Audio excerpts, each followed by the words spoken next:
A Gentle Introduction to Unqualified Reservations. Chapter 6, Brother Jonathan. Mencius Moldbug, February 19, 2009.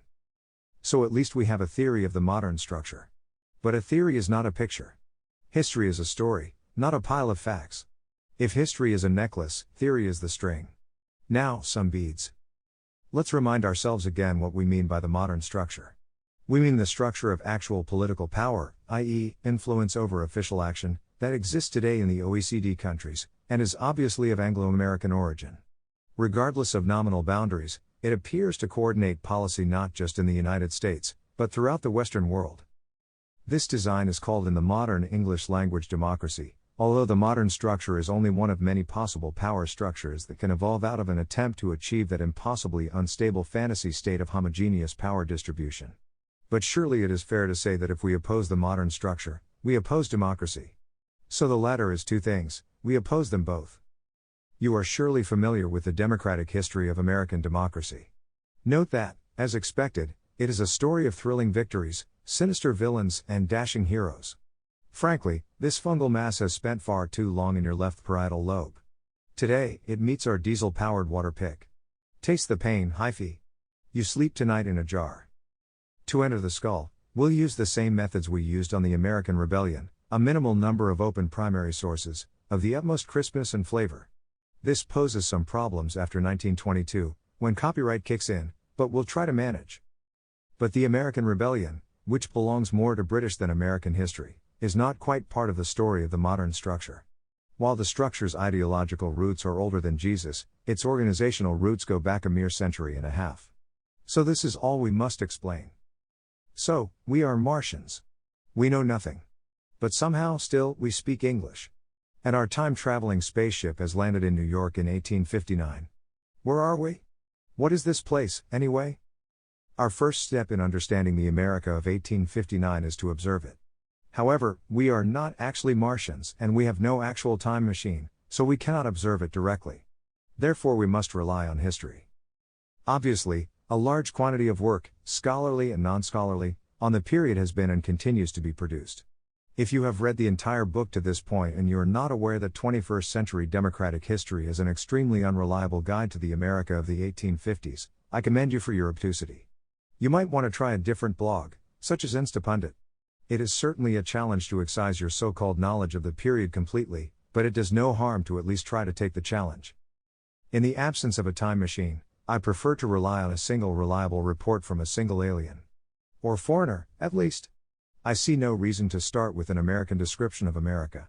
Let us be introduced by a stranger, and a decent, trustworthy stranger at that. In reading history, we must decide whom to trust. Let us start by making this decision easy. I have just the man, Charles Mackay. Sometimes I like to rate sources on a scale of 1 to 4. 1 is pure propaganda, the devil's work on earth, to be read only with heavy welding gloves. 2 is the usual human state of gullible sincerity. 3 denotes generally strong perception with occasional systematic flaws. 4 is a good source. Thomas Hutchinson, for example, is a 4. Mackay is best known for his extraordinary popular delusions, still quite popular on Wall Street. His American letters were written almost 20 years later. They are written in a whimsical voice quite suited to a large Victorian audience, but this is easy to get past. Mackay is, in short, a 4, and I commend to you his Life and Liberty in America, Volume 1, Volume 2. I'm afraid Life and Liberty is mandatory reading, but it reads extremely fast, and the Canadian material, of course, can be omitted. Mackay simply tells you what he saw and what he thought of it. His ideas are typical of a moderate English liberal at the time, which of course makes him wonderfully reactionary for now. I can't imagine a better host. My first response to Mackay's travelogue is that the America he is writing about is, actually alive. There is no sign of any tetrodotoxin. There are no zombie banks, zombie theaters, or even zombie politicians. If you absolutely have no time for anything beyond a sample, read Mackay's Chapter 3, Broadway by Night.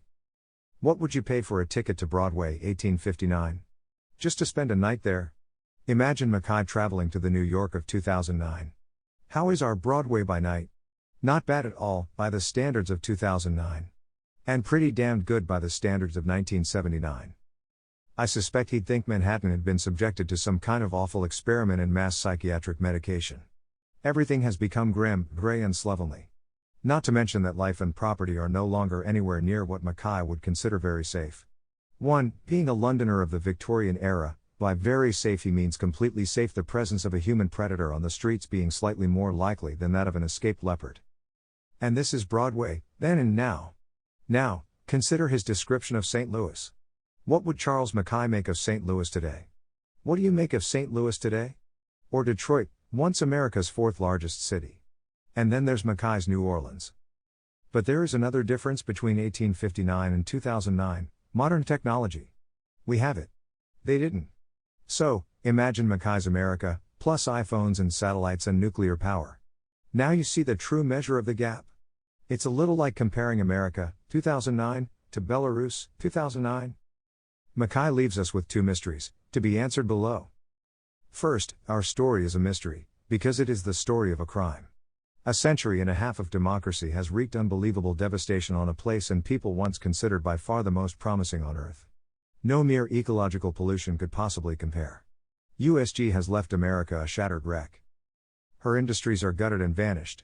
Her finances are ruined beyond imagining. Her old cities, but for a few, are dirty, dangerous, unlivable. Millions of feral, armed savages, perfectly decivilized, run wild in her streets. Her famous social fabric is shredded, her famous voluntary institutions defunct, her population bored, lonely, atomized. Her small towns have rotted, turned into strip malls, or both. Her birds, however, are remarkably well protected. Granted, the rest of the world is even worse. This is not a coincidence. Granted, many of her suburbs are bland but livable. Granted, pockets of some cities have been partly restored. True, things seem to improve after the 70s. But when we ponder this graph, we realize that even this may be a forgery, a late, illusory bloom like that of Czechoslovakia and Hungary in the 80s. The entire recovery from the 70s was built on a tripling of private debt. The analogy to the Warsaw Pact is by no means misleading, as we'll see. Perhaps the best way to put it is simply to say that the United States has never quite recovered from the Great Depression. Note that there was a Great Depression before the Great Depression. Lord only knows what this one will be called. The system is economically capable of reflating and restarting credit expansion. But it does not appear to be politically capable of any such drastic action, nor would its subsequent stability be clear if it was. And yet, this is not the Soviet Union. There is no party. The free and open nature of the system is unambiguous. Power, for perhaps the first time in history, is fully decentralized. And even though the modern structure cannot survive the concerted disapproval of half its subjects, they show little sign of even understanding what it is, let alone the effort required to remove it. If this is not a mystery, what is? And we take another mystery from Mackay, a strange word, easily passed over as a mere quirk. It is not. Indeed, it may be the key to American history. Suppose you were referring to a German. Any German. Or Germany as a whole, or in her military capacity. Might you be tempted, in this situation, to use the metonym Fritz? Suppose that across the street was a Russian, Russia, the Red Army, etc., etc. Might you say Ivan? You will notice that such metonyms do not exist for all nations. There is no equivalent for Britain or the United States. For example, the national characters of John Bull and Uncle Sam are well known, but no one thinks of calling a random Briton John or a random American Sam, as with Fritz and Ivan. But actually this isn't true. There is a national metonym for the US. Or rather was. The name is Jonathan, which you will see all over Mackay. And it works just like Fritz and Ivan. For example, in Wanderings in West Africa, Volume 1, Volume 2, Burton writes, "No one seems to visit Lagos for the first time without planning a breakwater. About 3 years ago an American company proposed to make floating breakwaters, upon the condition of receiving the harbor dues for 20 years. Jonathan, however, was refused." Jonathan is the American company. Weird, huh? But there is nothing strange about having a national metonym. What is strange is that the dog would not bark in the night that a national metonym could just disappear. How and why would such a linguistic change occur?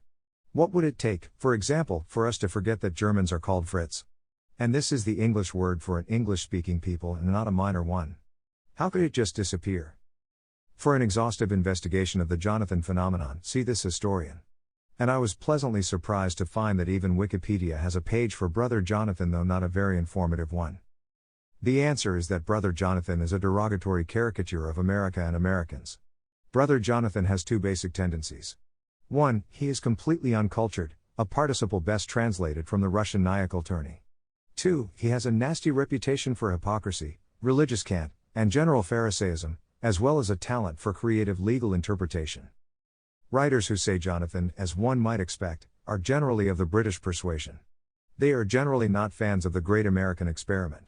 Which explains why their names, their work, and their idioms are not generally known to you. But this can only be part of the answer. There have been America haters as long as there has been an America. Half Columbus's crew took one look at the place and decided it was barely fit for dogs. And there are still America haters, more than ever indeed. And these America haters do not say Jonathan. So when did they stop, and why? Let us hold this second mystery in our teeth, like a dog with a spare bone, and introduce our second witness, Charles Francis Adams Jr. Adams, as our readers may know, is my favorite American historian. I don't always agree with his opinions, but my confidence in his sincerity, diligence and perception is absolute. With his lineage he had nothing to prove, and he, like his more famous brother Henry, was socially connected to all the major political and literary figures of the day. Chuck, in short, is a 4. We introduce Adams as a historian of American ideas. Our story, after all, is the story of USG and how it makes the decisions it makes. This is a story of ideas and institutions, orbiting each other like a binary star. Institutions follow ideas, and ideas follow institutions. And institutions, of course, fight wars. The winners survive, with their cloud of ideas. The losers don't. While it is by no means unique, the roots of the modern structure can be observed admirably in a single Adams essay. The piece, An Undeveloped Function, is his 1901 address as president of the American Historical Association. An Undeveloped Function is a history of American political ideas from 1856 to 1901. I regard it as completely trustworthy. The whole thing is fascinating, but the money, quote, perhaps, is in the middle. 12 presidential canvasses, and 6 great national debates have thus been passed in rapid review. It is as if, in the earlier history of the country we had run the gamut from Washington to Van Buren. Taken as a whole, viewed in gross and perspective, the retrospect leaves much to be desired. That the debates held in Ireland and France during the same time have been on a distinctly lower level, I at once concede. Those held in Great Britain and Germany have not been on a higher. Yet ours have at best been only relatively educational, as a rule extremely partisan. They have been personal, often scurrilous, and intentionally deceptive. One fact is, however, salient. With the exception of the first, that of 1856 to 1860, not one of the debates reviewed has left an utterance which, were it to die from human memory, would by posterity be accounted a loss. This, I am aware, is a sweeping allegation, in itself almost an indictment. Yet with some confidence I challenge a denial. Those here are not as a rule in their first youth, and they have all of them been more or less students of history. Let each pass in rapid mental review the presidential canvasses in which he has in any degree participated, and endeavor to recall a single utterance which has stood the test of time as marking a distinct addition to mankind's intellectual belongings, the classics of the race. It has been at best a babel of the commonplace. I do not believe one utterance can be named, for which a life of 10 years will be predicted. Such a record undeniably admits of improvement. 2 questions then naturally suggest themselves. To what has this shortcoming been due? Wherein lies the remedy for it? The shortcoming, I submit, is in greatest part due to the fact that the work of discussion has been left almost wholly to the journalist and the politician, the professional journalist and the professional politician, and, in the case of both, there has in this country during the last 40 years been, so far as grasp of principle is concerned, a marked tendency to deterioration. Nor, I fancy, is the cause of this far to seek. It is found in the growth, increased complexity and irresistible power of organization as opposed to individuality. In the parlance of the day, it is the all-potency of the machine over the man, equally noticeable whether by that word machine we refer to the political organization or to the newspaper. The source of trouble being located in the tendency to excessive organization, it would seem natural that the counteracting agency should be looked for in an exactly opposite direction, that is, in the increased efficacy of individualism. Of this, I submit, it is not necessary to go far in search of indications. Take, for instance, the examples already referred to, of Mr. Shirts and President White, in the canvass of 1896, and suppose for a moment efforts such as theirs then were made more effective as resulting from the organized action of an association like this. Our platform at once becomes a rostrum, and a rostrum from which a speaker of reputation and character is ensured a wide hearing. His audience too is there to listen, and repeat. From such a rostrum, the observer, the professor, the student, be it of economy, of history, or of philosophy, might readily be brought into immediate contact with the issues of the day. So bringing him is but a step. He would appear, also, in his proper character and place, the scholar having his say in politics, but always as a scholar, not as an office holder or an aspirant for office. His appeal would be to intelligence and judgment, not to passion or self-interest, or even to patriotism. Congress has all along been but a clumsy recording machine of conclusions worked out in the laboratory and machine shop, and yet the idea is still deeply seated in the minds of men otherwise intelligent that, to effect political results, it is necessary to hold office, or at least to be a politician and to be heard from the hustings. Is not the exact reverse more truly the case? The situation may not be, indeed it certainly is not, as it should be. It may be, I hold that it is, unfortunate that the scholar and investigator are finding themselves more and more excluded from public life by the professional with an aptitude for the machine, but the result is nonetheless patent. On all the issues of real moment, issues affecting anything more than a division of the spoils or the concession of some privilege of exaction from the community, it is the student, the man of affairs and the scientist who today, in last resort, closes debate and shapes public policy. His is the last word. How to organize and develop his means of influence is the question. If the modern structure had a manifesto, this might be it. No, I have not suddenly become a fan of the structure. My goal is to explain how this awful, goat-horned beast came into existence. My answer: it was invented by some of the best people in the world, for some of the best reasons in the world. To me, this fact only highlights the absolute, bone-chilling horror of the situation. Charles Francis Adams Jr. was what they used to call a mugwump. It is indeed to the mugwumps that we owe the modern structure. Their experience is highly instructive. Notice the theme of an undeveloped function, which is that democracy doesn't work. Brian Kaplan of On La Lettera, you might say. Adams reveals that the political debates of the late 19th century, which are of course a miracle of perspicacity compared to hope and change, do not take place on an intellectually meaningful level. We need to bear in mind the formative experiences of Adams, Schertz, and the other mugwumps. They were members of a genuine aristocracy of the mind, one described with gentle ridicule by Mackay. Boston is the great metropolis of lecturers, Unitarian preachers, and poets. Perhaps for poets, it would be better to say rhymers or versifiers, and I make the correction accordingly. The finest churches in the city, with the tallest and handsomest spires, and the most imposing fronts and porticos, belong to the Unitarians. Lecturers have been so richly endowed by the Lowell bequest, that the Bostonians, over-belectured, often experience a feeling of nausea at the very suggestion of a lecture, or worse still, of a series of them. And as for poets and poetesses, or, as I should say, rhymers and versifiers, both male and female, their name is legion upon legion. In walking along Washington Street, and meeting a gentlemanly-looking person with a decent coat and a clean shirt, the traveler may safely put him down as either a lecturer, a Unitarian minister, or a poet. Possibly the man may be, Cerberus-like, all three at once. It's essential to remember that in the 19th century, America was not the intellectual center of the world. That center was London. A Schertz and an Adams could be on the same page, though one was a Rhinelander and the other a Bostonian, because both were fully au courant with the latest brand of intellectual enlightenment as fermented in London. I.e., the liberalism of 1848, whose intimacy with low church Protestantism is no secret to the reader. Thus their fervor exhibits a kind of provincial excess, a fanaticism above and beyond the call of duty, a quality with which the modern American is unfamiliar. The rest of the world has no such luck. To the enlightened northerner, the antebellum United States presented a distressing spectacle.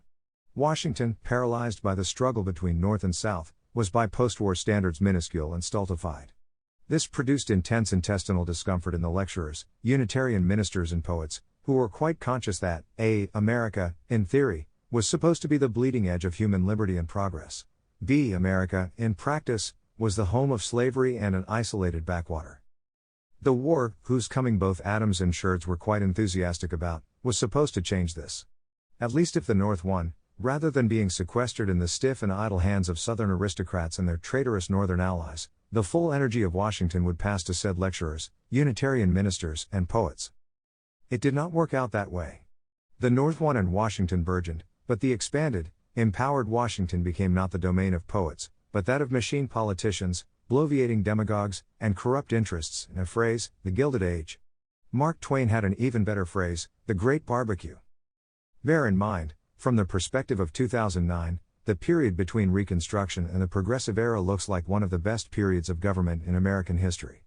For example, it is responsible for much of the best American architecture, always a telling issue. It was also the age in which American industrial supremacy, since destroyed by its 20th century successors, was born. Not at all perfect, but hardly all bad. Government by competing corrupt interests, the present system in many countries today, including Russia and China, is not at all without its virtues. While the corrupt interests, by definition, conflict with the interests of the whole, at least they are all basically in the business of making money. This keeps their heads on a certain plane of reality, and precludes any incentive for wanton, rampant destruction. But it's also pretty easy to see why the Great Barbecue did not please the likes of a Charles Francis Adams Jr. He was a true American aristocrat, and so were his fellow mugwumps. While I do not always agree with the mugwumps, I seldom feel the need for a shower after reading their books. This is not always so for their successors. As I have also more than once already observed, this association is largely made up of those occupying the chairs of instruction in our seminaries of the higher education. From their lecture rooms, the discussion of current political issues is of necessity excluded. There it is manifestly out of place. Others here are scholars for whom no place exists on the political platform. Still others are historical investigators and writers, interested only incidentally in political discussion. Finally, some are merely public-spirited citizens, on whom the oratory of the stump palls. They crave discussion of another order. They are the men whose faces are seen only at those gatherings which some one eminent for thought or in character is invited to address. To all such, the suggestion I now make cannot but be grateful. It is that, in future, this association, as such, shall so arrange its meetings that one at least shall be held in the month of July preceding each presidential election. The issues of that election will then have been presented, and the opposing candidates named. It should be understood that the meeting is held for the purpose of discussing those issues from the historical point of view, and in their historical connection. Absolute freedom of debate should be insisted on, and the participation of those best qualified to deal with the particular class of problems under discussion, should be solicited. Such authorities, speaking from so lofty a rostrum to a select audience of appreciative men and women could, I confidently submit, hardly fail to elevate the standard of discussion, bringing the calm lessons of history to bear on the angry wrangles and distorted presentations of those whose chief, if not only, aim is a mere party supremacy. Well, that worked. We certainly can't say the scholar or investigator is excluded from public life. No worries on that front. What Adams and the mugwumps are asking for is no less than the creation of a new power structure, a lofty rostrum, which is above democracy, which supersedes mere politics, which makes decisions and policies much as Adams and his friends would have, in the light of reason and science, the calm lessons of history, not the mad psychological battlefield of the torchlight election parade. The result is our modern structure, of course. The dream made real. The mugwumps won. Yet somehow, all the diseases Adams' diagnoses seem worse than ever. What happened? What happened is that Adams and his friends, as members of an aristocratic intellectual caste, true Platonic guardians, Harvard-bred heirs to the American dream, had been disempowered. Sidelined, in fact, by grubby street politics of a distinctly Hibernian flavor. This could not have been expected to make them happy. It did, however, render them pure, because even if the Carl Scherzes of the world had been inclined to corruption, which they were not, competing with the James G. Blaines of the world in that department was simply out of the question. So the mugwumps believed that, by running a pipe from the limpid spring of academia to the dank sewer of American democracy, they could make the latter run clear again. What they might have considered, however, was that there was no valve in their pipe. Aiming to purify the American state, they succeeded only in corrupting the American mind. When an intellectual community is separated from political power, as the mugwumps were for a while in the Gilded Age, it finds itself in a strange state of grace. Bad ideas and bad people exist, but good people can recognize good ideas and good people, and a nexus of sense forms. The only way for the bad to get ahead is to copy the good, and vice pays its traditional tribute to virtue. It is at least reasonable to expect sensible ideas to outcompete insane ones in this marketplace, because good sense is the only significant adaptive quality. Restore the connection, and the self-serving idea, the meme with its own built-in will to power, develops a strange ability to thrive and spread. Thoughts which, if correct, provide some pretext for empowering the thinker, become remarkably adaptive. Even if they are utterly insane. As the Latin goes, qui vult disipi disipietur. Self-deception does not in any way preclude sincerity. Ideas are not individuals. They do not organize, have meetings in beer halls, wear identically colored shirts, practice the goose step or chant in the streets. However, to ambitious people the combination of good and altruistic intended effects, with evil and self-serving actual effects, is eternally attractive. We can describe policies exhibiting this stereotype as Machiavellian. The modern structure exhibits a fascinating quality which might be described as distributed Machiavellianism. USG under the modern structure enacts large numbers of policies, such as affirmative action, which are best explained in Machiavellian terms. However, there is no central cabal dictating Machiavellian strategies, and actors in the structure do not feel they are pursuing evil or experience any pangs of conscience.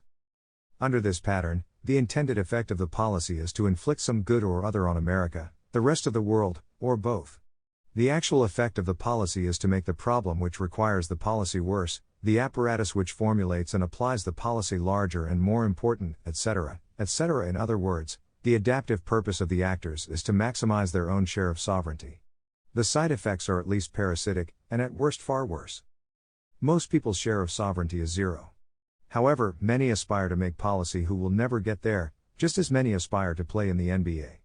Since Machiavellian thinking tends to become the corporate culture of all powerful institutions, and since the ambitious naturally tend to emulate the thinking of the powerful, the natural perspective of the ambitious becomes Machiavellian. In a meritocratic oligarchy, where power is open only to those who succeed in contests of intellectual strength, the natural perspective of the intelligent is Machiavellian. In other words, Machiavellian ideas are adaptive in a competitive oligarchy, because they allow members of that oligarchy to feel good about themselves while in fact looking out for number one. However, if the same exact people are completely disconnected from power and have no chance of regaining it, these same ideas will dwindle and die out, their intrinsic stupidity soon revealing itself. Once again, we see the failure to solve the key custodiate problem. The classic mistake is to pass power to some new institution, already extant but hitherto uncorrupted. It appears worthy of power because it is worthy of power, being uncorrupted. However, it is uncorrupted only because it has not yet held power. Handed power, it becomes corrupt, and the problem repeats. So it was not the intelligence or education of the mugwumps that shielded them from the corruption of power, but solely their temporary irrelevance. When that irrelevance was reversed, the consequence was a new system of government by deception, the modern structure, which is not, unlike the coarse populist mendacity of the Gilded Age, transparent to anyone of any intelligence or education.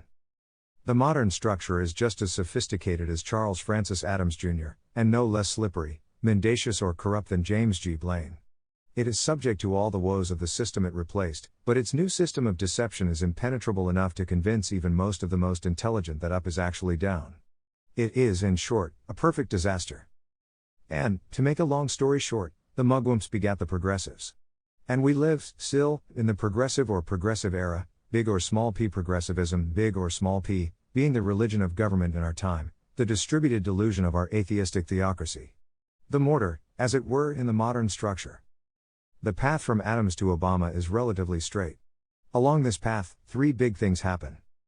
1. The influence of elected politicians over the actual process of government decreases.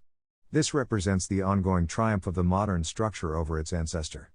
Indeed, the charge that elected officials have excessive influence over government is a routine form of scandal, despite the obvious and never explained weirdness of the charge. At least, when the elected official in question is a Republican. Democratic politicians have no influence at all over government, because they consider their work entirely symbolic. They exist just to keep the Republicans out while the civil servants do their jobs. A vote for the Democrats is a vote for the structure and against politics. Sadly, this is a perfectly sensible choice. As late as the 1940s, enormous executive authority was concentrated in the White House. Harry Hopkins, FDR's last Svengali, who was perhaps America's last CEO, and also perhaps a KGB agent, could hire 1 million men in a month and get projects off the ground in weeks. Try that now, Barack and company. These guys can't even get a website up. Welcome to Brezhnevland. The result of the impotence of democratic politicians is voter apathy. Obviously, since the whole thing is a game and the actual policies depend little or not at all on their choice, it is more and more difficult to motivate the faithful. Enlightenment spreads like a cancer. Bureaucrats sweat. However, because voters have no actual process by which they change the system, they disconnect from politics rather than pursuing it by other means. No power, no attraction. They are successfully subdued and subjugated, as the structure desires. Thus this ubiquitous sense of empty, ineffectual resentment, a sensation familiar to all those who remember the Eastern Bloc. 2. Institutions become more and more corrupt, grossly misdirecting resources in obviously self-serving ways, and becoming utterly incapable of doing anything like their jobs. This is obviously the inevitable result of unaccountable institutions, of which we now have quite a few. And the mugwump civil service state is a synonym for unaccountability. In particular, when the power loop includes science itself becomes corrupt. The crown jewel of European civilization is dragged in the gutter for another 100 million in grants, while journalism, our peaking imposter of the scales, averts her open eyes. Science also expands to cover all areas of government policy, a task for which it is blatantly unfit. There are few controlled experiments in government. Thus, scientific public policy, from economics, queen of the social sciences, on down, consists of experiments that would not meet any standard of relevance in a truly scientific field. Bad science is a device for laundering thoughts of unknown provenance without the conscious complicity of the experimenter. Bad news. That it's the best you can do is not good enough. The good news, however, is that Marcus Aurelius seemed to do a pretty good job of running the Roman Empire without any science whatsoever. 3. Perspectives of blatantly religious origin flourish, notably low church Protestantism, which is the Christian analog of anarchism, is always ready with an inexhaustible armory of Machiavellian memes for the world of fractured, competing sovereignty. Basically, the modern structure is the trisomal spawn of three Juke mothers: 18th century democracy, mugwump scientific bureaucracy, and ecumenical mainline Protestantism. The 1942 Time magazine article American Malvern, Chapter 1, is my standard justification for the third. If you want more detail, here is what these same people were doing a generation earlier. We see them in freeze frames crawling into USG's skull, like Khan's worm into Chekhov's ear, leaving the empty, powerless husk of formerly private religious organizations such as the YMCA once, believe it or not, a force in the land. And this is the modern structure, the predictable product of a botched surgery on the Republic, a second attempt to do away with democracy without actually doing away with democracy. The first was the Constitution itself. When will people learn? Not soon, I fear. This explains the first Mackay mystery. Readers should feel free to try their hands at the second, the mysterious disappearance of Brother Jonathan. Another Adams essay, A National Change of Heart, might assist you in the process. The solution, which may just be obvious, appears in Chapter 7, in which we will add more beads to our string, and finish the awful tale of the structure. Footnotes. 1. It's unclear what Moldbug is referring to here, as Mackay reports that New York is not a city where either life or property is very secure, stating that robberies, accompanied with violence and murder, are of more frequent occurrence here than in any other city in the world of the same size and population.